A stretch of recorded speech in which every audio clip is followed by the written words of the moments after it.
എടി അമ്പികേ, ഈ മുണ്ടെന്നെടുത്ത് കുത്തിത്താടി. ഈ നാടകത്തിന്റെ ഒന്നും ആവശ്യമില്ല. നീ ഒന്ന് കുത്തിത്താടി.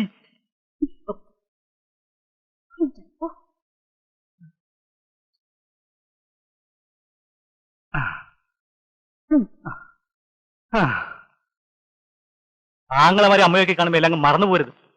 10,000 ഒപ്പിക്കണം. നിങ്ങൾക്ക് അങ്ങോട്ട് വാ തുറന്ന് ചോദിച്ചൂടെ? നിന്നെപ്പോലൊരു മണ്ടി. എടി, ഞാൻ ഒന്നും രണ്ടും പറഞ്ഞ് മുഴിഞ്ഞാ പിന്നെ അത് മുഴിച്ചില്ല. പിന്നെ ഈ മുറ്റത്ത് കയറാൻ പറ്റില്ല. നീ മുഴിഞ്ഞാലും പിടങ്ങിയാലും കുഴപ്പമില്ല, നിന്റെ വീടാ. അവകാശവും തന്നിട്ടില്ലല്ലോ. നടക്ക് നടക്ക്. ആഹാ, ഇതാരൊക്കെയാ? നിങ്ങളുടെ കാര്യം എപ്പ അങ്ങോട്ട് ഓർത്തേ ഉള്ളൂ. ഇതൊന്ന് പിടിച്ചേ. അനുമ്പോൾ അമ്മമ്മേ മറന്നാ? ഏട്ടൻ എന്തിയമ്മേ? അവൻ ചന്തയ്ക്ക് പോയി. എന്ത് വിൽക്കാനാണമ്മേ? നാളികേരാ? ഇത്തിരി നാളികേരുണ്ട്, ഇത്തിരി പച്ചക്കറിയുണ്ട്.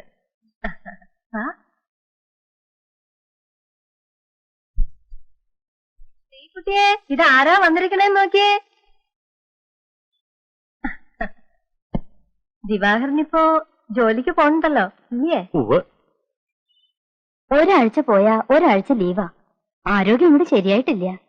കിട്ടുന്നത് മരുന്നിനേ ഉള്ളു എന്റെ അമ്മേ. ഇതൊക്കെ എന്തിനാണ് അമ്മയോട് പറയുന്നത്? ഇതായി മനുഷ്യന്റെ സ്വഭാവം. നമ്മുടെ വിഷമം എന്റെ ഏട്ടനോടും അമ്മയോടും അല്ലാണ്ട് ഞാൻ ആരോടാ പറയാ? അതിലൊരു മാനക്കേടും ഇല്ല. ഏടത്തിയും സുധയും എന്റെ അമ്മേ അപ്പുറത്തുണ്ട്. വാ മോളെ. വന്ന കാലം നിക്കണ്ട, ഇരിക്കൂ ദിവാര. ഇരുന്നോളാം.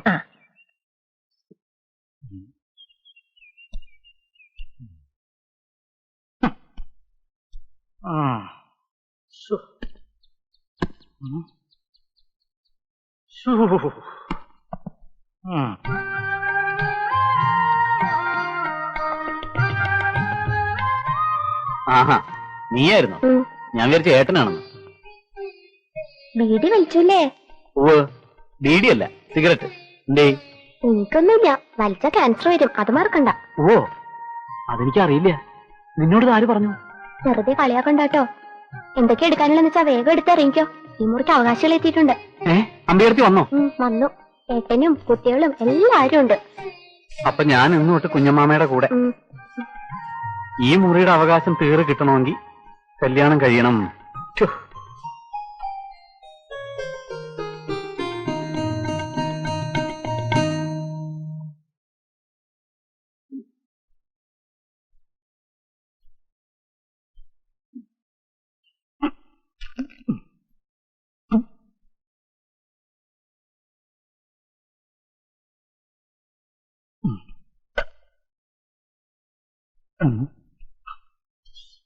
ചോറിത്രയല്ലോ. തികഞ്ഞില്ലേ? ആ സമയത്ത് അവരെടുത്ത് വന്നു കയറിയെന്നൊരു വിചാരമില്ല. നമുക്കില്ലെങ്കിലും സാരിയില്ല. ഏട്ടൻ വരുമ്പോ ഊണ് കൊടുക്കണ്ടേ? സാരമില്ല, നമുക്ക് ഇത്തിരി അരിയിടാം. കൊണ്ടോയ്ക്കോ. കേസ് കിട്ടിയില്ലെങ്കിലും ദിവസം 2 ജാമ്യ കേസ് കിട്ടിയാ കുറഞ്ഞത് 200 റുപ്യ വീഴും. പോരെ? പോരാ. വെറും 200 റുപ്യക്ക് വേണ്ടിയായിരുന്നെങ്കിൽ ഏട്ടൻ പറയുന്ന പോലെ 2 കാളയെ പൂട്ടിയാ മതി. രാമൻകുട്ടി മേനനെ പോലെ നല്ലൊരു വക്കീലാവണം. കേക്കടി, രാമൻകുട്ടി മേനന്റെ ഒരു ഹിയറിങ്ങിന് 3000 കുറഞ്ഞ ഫീസില്ല. എന്റെ അമ്മേ, 3000? കളിക്കണ കളിയാ. കുറച്ച് ചോറിട്ട്.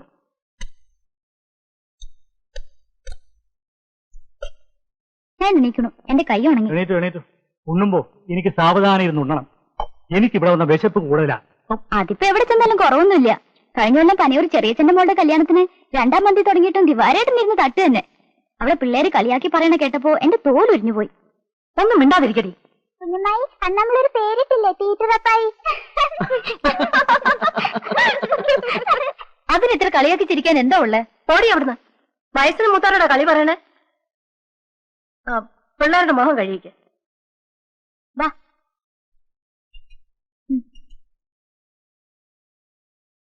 മതി തിന്നത്. ഹേയ്, അവളൊരു പൊട്ടത്തരം പറഞ്ഞതാടി. അതിന് നീ ദേഷ്യപ്പെടുകയൊന്നും വേണ്ട. ഊണ് കഴിക്കുന്നത് അവരവരുടെ തൃപ്തിക്ക് കഴിക്കണം. ദിവാകരന് ഇഷ്ടം പോലെ കഴിക്കും. എന്നാ പിന്നെ ഞാനും ഒന്ന് കൈ കഴുകിയിട്ട് വരാം.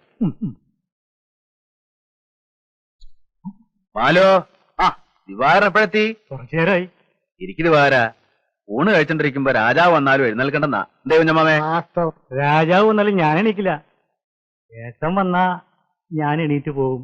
ഇനി ഇരിക്കാലോ. 2 ദിവസം കൂടെ ഒക്കെ തീർത്തോളാം. എന്നിട്ട് ഉപ്പില്ല മുളകില്ലാന്ന് പരാതി. ഞങ്ങളാരും പുറത്ത് വിൽക്കുകയൊന്നുമല്ല, കുടുംബത്തെ ആവശ്യങ്ങൾക്ക് തന്നെയാ എടുക്കണേ. ഏട്ടനിരിക്കൂ. ആ നമുക്ക് ഒരുമിച്ചിരിക്കാം. കുഞ്ഞമ്മാമ ഇരുന്നോട്ടെ. ആ എന്നാ കുഞ്ഞമ്മാ വരുന്നോളൂ. കുഞ്ഞമ്മാമക്കല്ലേ വിശപ്പും ദാഹമൊക്കെ.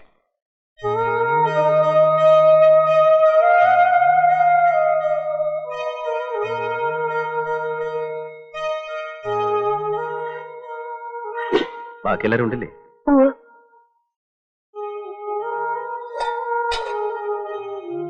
ഇനിയിപ്പോ അരി ഇടാനൊന്നും നിൽക്കണ്ട. വിശന്നിട്ട് വയ്യ. അവലിരിപ്പില്ലേ ഇവിടെ? കുറച്ച് നനച്ചിട്ട്. നമുക്കിതൊക്കെ ശീലമല്ലേ? ഏ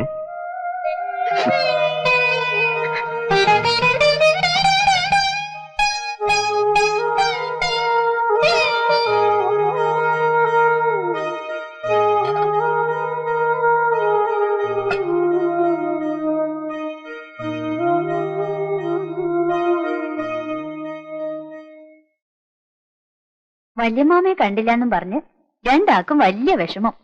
എന്താണ് കൊല്ല? എത്രയിലാ അവള്? പറയടി വല്യമ്മാമയോട്. 3ലേക്ക്.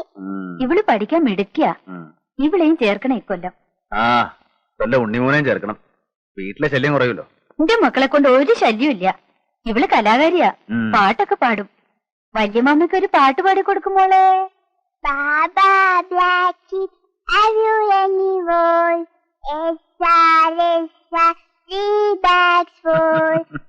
രണ്ടിനും എന്നെയും ദിവാരേട്ടനെക്കാളും ഇഷ്ടം വല്യമാമയാ. ഞാൻ പറഞ്ഞു 2 കൊല്ലം കൂടി കഴിഞ്ഞാ ഇവിടെ നിന്നോളെ. നിന്നോട്ടെ. മക്കൾക്ക് നിക്കണോ വല്യമ്മാമ്മയുടെ കൂടെ? വേണ്ട. അപ്പൊ നീ പറയാറുള്ളത് നിക്കണോന്ന്? എന്താ എടുത്തി പാത്രത്തിൽ മൂടിക്കൊണ്ടുവരണത്? ഇത്തിരി അവല് നനച്ചതാ. ആ കുട്ടികൾക്ക് കൊടുക്കടി. വല്യമ്മായ അവല് തരും. കുട്ടികൾക്ക് താഴെ കൊടുക്കാം. അങ്ങോട്ട് വന്നോട്ടെ. വേണ്ട, എന്റെ മക്കൾ അവല് കാണാണ്ട് കിടക്കൊന്നുമല്ല. ഒളിച്ചു കൊണ്ടുവന്നല്ലേ? തിന്നോ. ആരും ഒളിച്ചു? നിന്നെ നിന്റെ പിള്ളേരെയോ? കഷ്ടാണ് അമ്പിയെ അങ്ങനെ പറയണത്. പടി. ഇനി എന്നോട് ചോദിക്കാതെ ഒരു സാധനം ഇവിടെ തിന്നിട്ടുണ്ടെങ്കിൽ അറിയാം.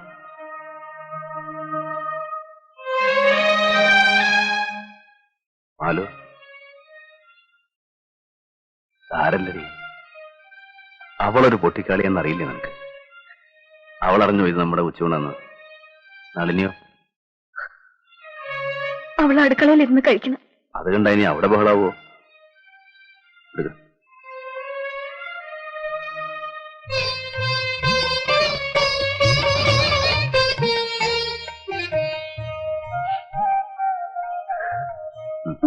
കഴിക്കടി.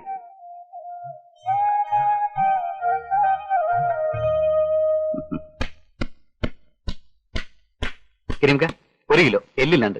ആരാ ബിരുന്നേര്? അമ്പികടത്തിയും ഭർത്താവ് വന്നിട്ടുണ്ട്. അതോ എന്ന് വന്ന്? 3-4 ദിവസമായി. കരിമേ കുറിച്ചു വെച്ചോ. ഈ മാസത്തെ പലിശ കാശ് കുറയ്ക്കാം. അപ്പൊ കാണാം. ശരി. എന്റെയും ഇങ്ങടെ ഏട്ടന്റെ ഒക്കെ കായ് കൊണ്ട് തിന്നണ ഹമുക്കാണ്. കയ്യില് വരണ കാശൊക്കെ എങ്ങടാ പോണേന്നൊരു പിടിയില്ല.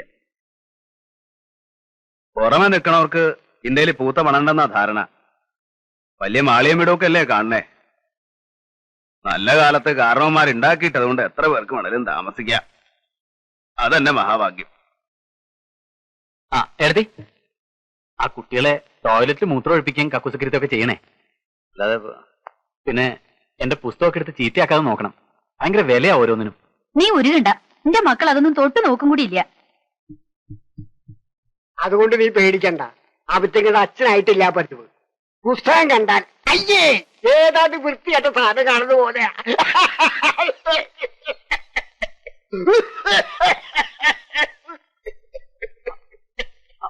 മനസ്സിലായി. അമ്മ കിടന്നു, ഞാൻ ചെയ്തോളാം.